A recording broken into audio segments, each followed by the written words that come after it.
வணக்கம் நண்பர்களே, இன்றைக்கி நம்ம கிச்சனில் பார்க்குறது நாட்டுக்கோழி குழம்பு. இது சாதத்தில், சூடான சாதத்தில் போட்டு பரட்டி சாப்பிட்றதுக்கு ரொம்ப சுவையாக இருக்கும். அதே சமயத்தில் இது சாறு மாதிரி குழம்பு வேகும் போதே அதை தனியாக கொஞ்சம் எடுத்து சாறு மாதிரி நம்ம குடிக்கலாம். ஸோ இது ரெண்டு பர்பஸாக சேர்ந்து ஒரு மிக்சடு ஒரு டைப்பில் பண்ணியிருக்கோம். இந்த இதை பண்ணுற ப்ரொசீஜரை எப்படின்னு பார்க்கலாம். நாட்டுக்கோழியில் என்ன விசேஷம்னா, இது சளி இருமலுக்கு ரொம்ப நல்லதுன்னுவாங்க. கிராமங்களில் அடிக்கடி வாரம் வச்சு சாப்பிடுவாங்க. உழைக்கிறவங்க, கிராமங்களில் வயல் வேலைக்கு இதுக்கெல்லாம் போகிறவங்க அதை வச்சு அடிக்கடி சாப்பிடுவாங்க. ஏன்னா இது ஒரு நல்ல எனர்ஜியும் கூட. ஸோ அந்த நாட்டுக்கோழி எங்கள் மதுரை, தேனி மாவட்டங்கள் பக்கத்தில் ரொம்ப ஒரு விசேஷமான உணவு.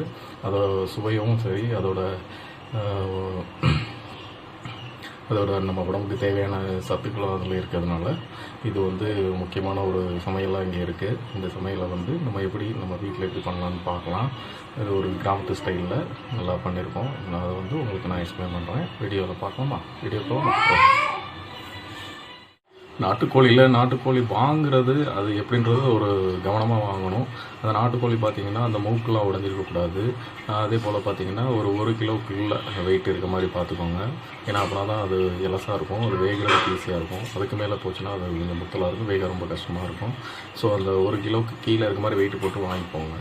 அவங்க கடைக்காரங்கள்ட்டையும் சொல்லி அதை நல்லா மஞ்சள் தடவி வாட்டி கட் பண்ணி வாங்கிக்கோங்க. ஏன்னா இது ரொம்ப இம்பார்ட்டன்ட். நாட்டுக்கோழி வாங்குறது ரொம்ப கவனமாக வாங்கணும். நாட்டுக்கோழி பண்ணுறதுல பார்த்திங்கன்னா மசாலா ரொம்ப கொஞ்சம் கவனமாக நம்ம ப்ரிப்பேர் பண்ணணும். மசாலாவில் பார்த்திங்கன்னா வத்தல், மிளகு, சீரகம், சோம்பு, வரமல்லி இதெல்லாம் போட்டு லைட்டாக நல்லெண்ணெயில் ஊற்றி வறுத்து எடுத்து பொடிச்சு அதை மசாலாவாக யூஸ் பண்ண போகிறோம். அடுத்து பார்த்திங்கன்னா வெங்காயம், பூண்டு இதெல்லாம் தட்டி போட்டோம்னா அதோடய சுவைகள் நல்லா அதில் குழம்புல சேரும்.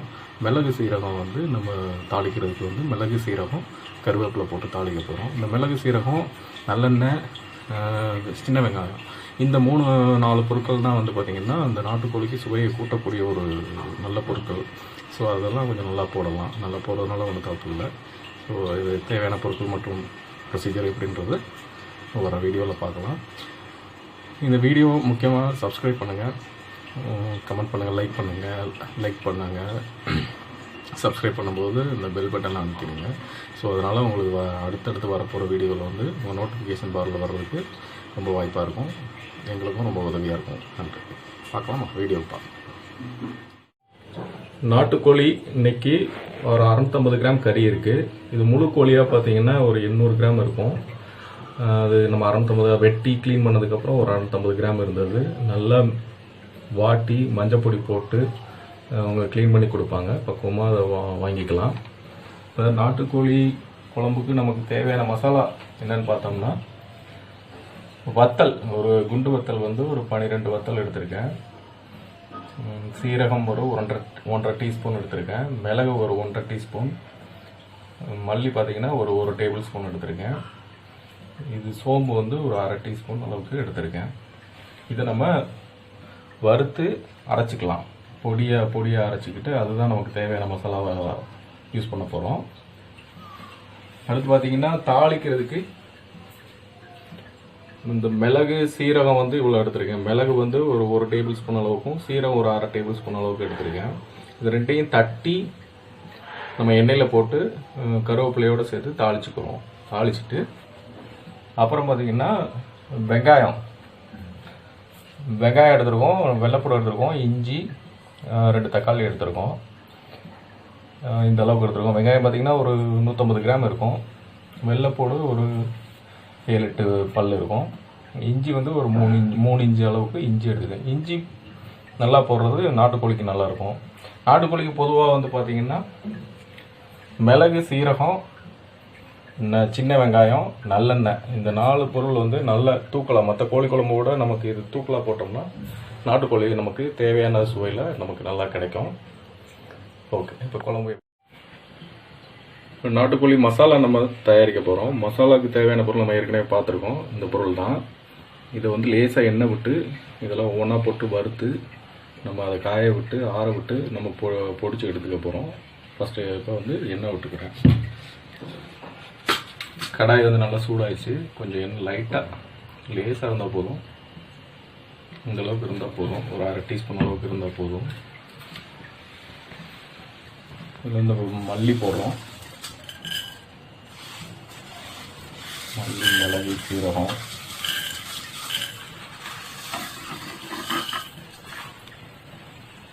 ஃபஸ்ட்டு போட்டுட்டு இதை லேசாக வறுத்துக்கலாம்.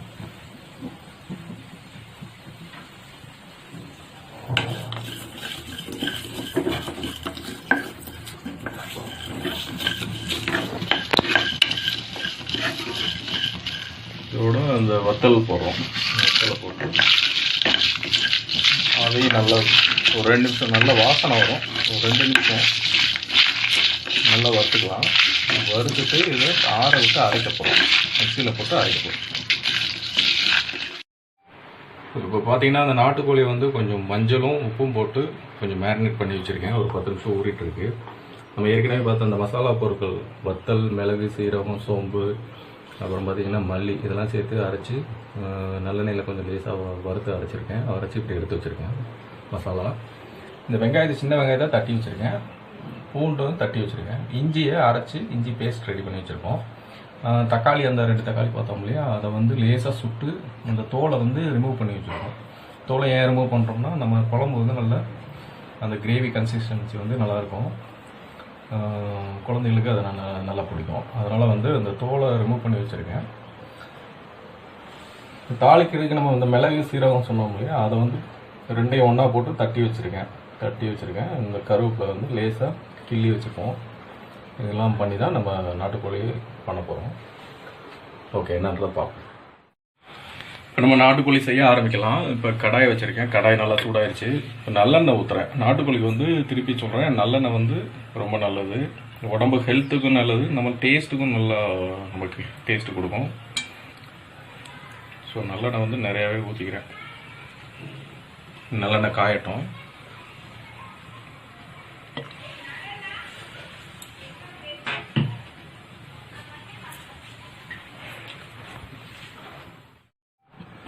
இப்போ கடாயில் எண்ணெய் நல்லா காஞ்சிருச்சு.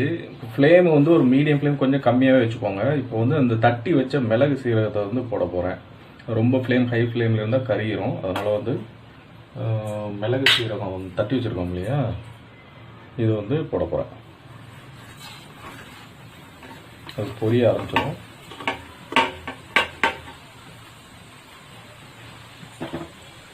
லேசாக வதக்கி விட்டுக்கலாம். பொரிய ஆரம்பிச்சிச்சு. இப்போ வந்து கருவேப்பிலை கிள்ளி போட்டோம்னா அந்த வாசம் வந்து நல்லாயிருக்கும். ஸோ நல்லா கிள்ளி அதோட போட்டுக்கிறேன்.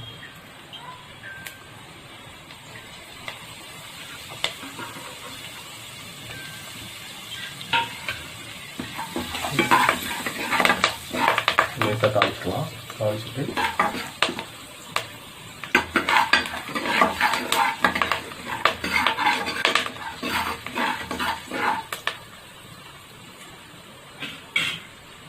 தாளிச்சிட்டோம். இப்போ வந்து நம்ம தட்டி வச்சு இந்த வெங்காயத்தை போட போகிறோம்.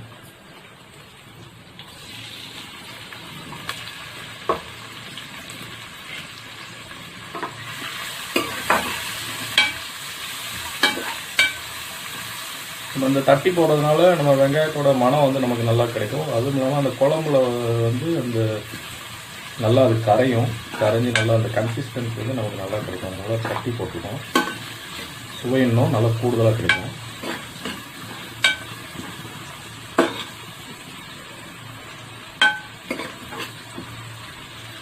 நல்லா வதங்கிட்டு இருக்கு. ஒரு 2 நிமிஷம் வதக்கிட்டோம். இப்போ வந்து நம்ம அந்த வெள்ளைப்பூடு தட்டி போட்டுடலாம். தட்டி போட்டது இருக்குது, அதையும் போட்டுடலாம். வெள்ளைப்பூடு வெங்காயம் நல்லா வதங்கட்டும். ஒரு 5 நிமிஷம் நல்லா வதக்கலாம். வெங்காயம் நல்லா கலர் மாதிரி பொன்னிறமாக வர்ற வரைக்கும் ஒரு 5 நிமிஷம் நல்லா வதக்கலாம்.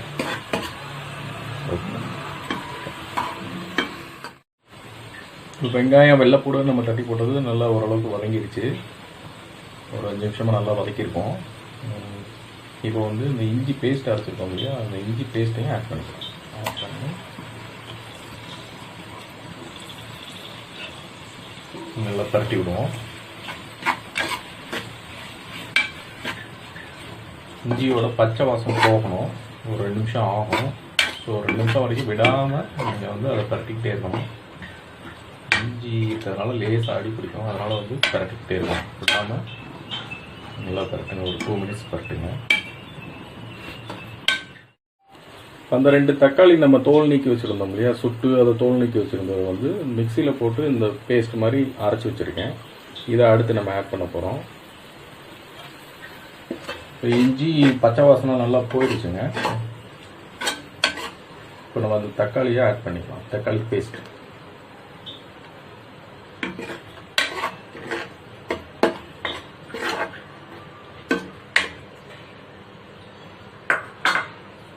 இது போட்டாச்சு. இப்போ வந்து இது ஒரு 15 நிமிஷம் நல்லா வேகட்டும். பச்சை வாசம், தக்காளியோட பச்சை வாசம் போட்ட வரைக்கும் வேகணும். நம்ம அதை வந்து மூடி போட்டு ஒரு 5 நிமிஷம் வேக விடலாம். தக்காளி நல்லா வதங்கிட்டு இருக்கு. இந்த டைமில் கொஞ்சம் 2 பச்சை மிளகாய் போட்டுக்கலாம். இந்த பச்சை மிளகாய் வாசமும் நமக்கு கூடுதல் ஒரு வாசனை கொடுக்கும் நாட்டுக்கோழிக்கு. அதனால் 2 பச்சை மிளகாய் போட்டிருக்கேன். போட்டு கொஞ்சம் நல்லா வேகட்டும்.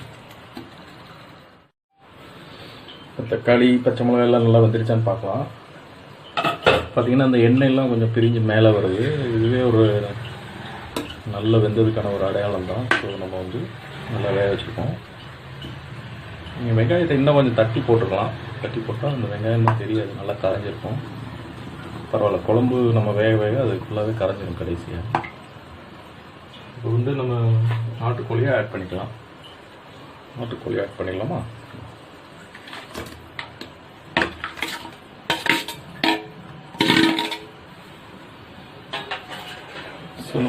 நாட்டுக்கோழி போட்டோம். அப்போ நாட்டுக்கோழி போட்டு நல்லா பரட்டி விட்டுக்கலாம். நல்லா பரட்டி அந்த பிரட்டலோட வேக விட போகிறோம். இந்த மசாலாவோட நல்லா வேக விட போகிறோம். அதுக்கப்புறம் தான் நம்ம தண்ணி ஆட் பண்ண போகிறோம். பரட்டி விட்டுட்டு பரட்டியாச்சு. இப்போ நம்ம ஏற்கனவே அரைச்சி வச்ச மசாலா இருக்கு இல்லையா, அந்த மசாலாவை போட்டுக்கலாம்.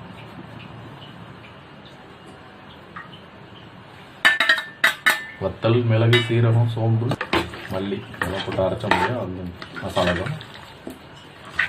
அதையும் போட்டு நல்லா பரட்டி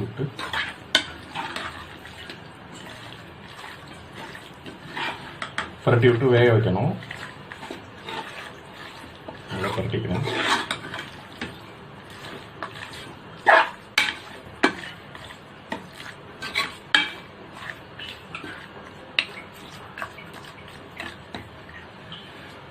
இல்லை உப்பு கொஞ்சம் போட்டுக்கலாம். உப்பு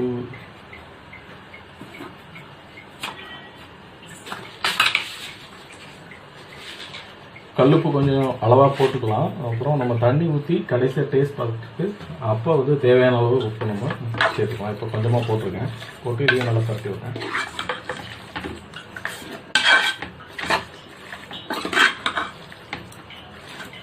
நல்ல ஒரு வாசனை வந்துட்டு இருக்கு. பார்ப்போம், இன்னைக்கு நாட்டுக்கோழி சூப்பராக வரும்.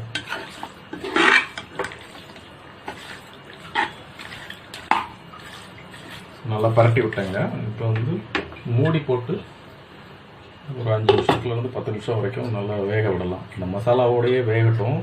அந்த நாட்டுக்கோழிலேருந்து கொஞ்சம் தண்ணி விடும், அந்த தண்ணியிலேயே வேகட்டும். அப்புறமா நம்ம தண்ணி ஊற்றி நம்ம தேவையான அளவு குழம்புக்கு தண்ணி ஊற்றி நம்ம குழம்பு வச்சுக்கலாம். வெந்துட்டு நாட்டுக்கோழி மசாலாவோட வெந்துட்டுருக்கு. இதை அப்பப்போ திறந்து நம்ம வந்து கிளறி விட்டுட்டே இருக்கணும். ஒரு 2 நிமிஷம் 3 நிமிஷத்துக்கு ஒரு மாதிரி பரட்டி விட்டுட்டாங்க. அப்புறம் அந்த யூனிஃபார்மாக எல்லா பக்கமும் அந்த மசாலா நல்லா சிக்கனோட சேரும். ஸோ பரட்டி விட்டாச்சு. திருப்பி ஒரு மூடி போட்டு இன்னும் கொஞ்சம் நேரம் வேக விடலாம். ஒரு 10 நிமிஷமாக சிக்கன் நல்லா வேக வச்சுட்டோம். நல்லா பரட்டி விடலாம்.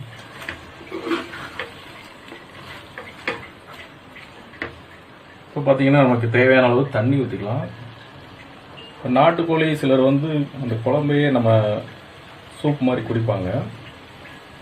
அதனால் குழம்பாகவும் நம்ம சாதத்தில் ஊற்றி சாப்பிடலாம். ஸோ நமக்கு சூப் மாதிரியும் குழம்பு மாதிரி வேணும். அந்த கன்சிஸ்டன்சியை பார்த்துக்கோங்க. அதுக்கேற்ற மாதிரி நான் தண்ணி இன்னைக்கு ஊற்றுறேன். ஸோ கொஞ்சம் தண்ணியாகவே வச்சுக்கிட்டோம்னா தேவையான நம்ம சூப் மாதிரி குடிச்சுக்கலாம்.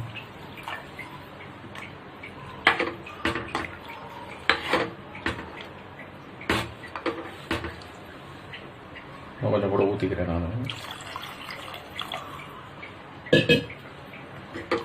ஊற்றிட்டு நல்லா கலக்கி விட்டுக்கலாம்.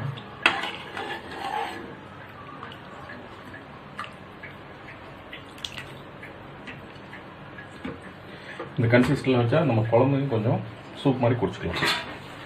இப்போ இதை வந்து இன்னொரு 1/2 மணி நேரம் நல்லா வேகணும்னு நினைக்கிறேன். நம்ம மூடி போட்டு வேக வச்சுக்கலாம். இப்போ தேவையான உப்பு பார்த்துக்கலாம்.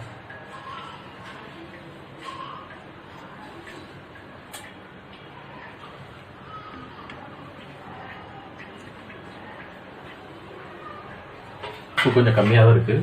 இப்போ நான் என்ன கொஞ்சம் போட்டுக்கிறேன். நீங்களும் இந்த டைமில் உப்பு பார்த்துக்கலாம். இந்த அளவுக்கு கல் உப்பு போட்டுக்கிறேன்.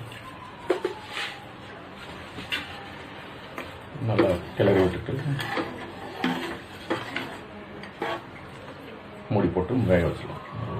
30 மினிட்ஸ் ஆகும். ஓகே, பார்த்தீங்கன்னா நல்லா கொதிச்சு வந்துருச்சு. ஒரு 1/2 மணி நேரம் ஆயிடுச்சு. இந்த ஓரங்களில் பார்த்தா எண்ணெயும் வந்துருச்சு. இது நல்லா பரட்டி விட்டுக்கலாம். நாட்டுக்கோழி நல்லா வாசனையாக ரெடியாக இருக்குது. ஸோ அவ்வளோதான், நாட்டுக்கோழி குழம்பு அருமையாக ரெடி ஆகிடுச்சுங்க. என்ன பண்ணணும்னா கடைசியாக அதை மல்லித்தலை போட்டு நம்ம ஸ்டவ் ஆஃப் பண்ணிவிட்டு இறக்க போகிறோம். மல்லித்தலை கொஞ்சம் போட்டுக்கலாம். அவ்வளோதாங்க, இன்றைக்கி சூப்பரான சுவையான நாட்டுக்கோழி குழம்பு தயாராகிடுச்சு நமக்காக. நம்ம ஸ்டவ்வை ஆஃப் பண்ணிடலாம்.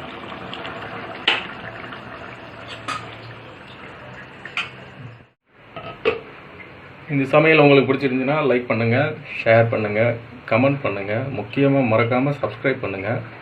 சப்ஸ்கிரைப் பண்ணால் நம்மளோட சேனலில் அடுத்தடுத்த வீடியோ வந்து உங்களுக்கு அந்த நோட்டிஃபிகேஷனில் வரும். ஸோ சப்ஸ்கிரைப் பண்ண மறக்காதீங்க. நன்றி.